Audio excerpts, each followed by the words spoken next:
Esse cara disse que é lindo.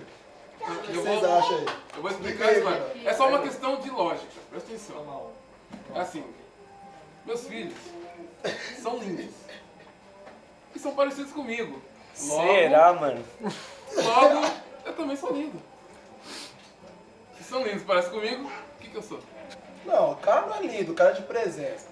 Ah, admiti. O cara de presença. Gente boa, mas tá crescendo, tá igual o Não, tô nada, tá, bicho. Parei com refrigerante, Tá igual, tudo. tá igual o Pericão, Só um hein? pedacinho de esfirra, saco vazio, não para de... Mas aí, Brunão, ó, vou fazer pra você como eu te falei pro Theo. Caxinguelê, tá aqui, ó. Onde você estiver, eu tô junto com você.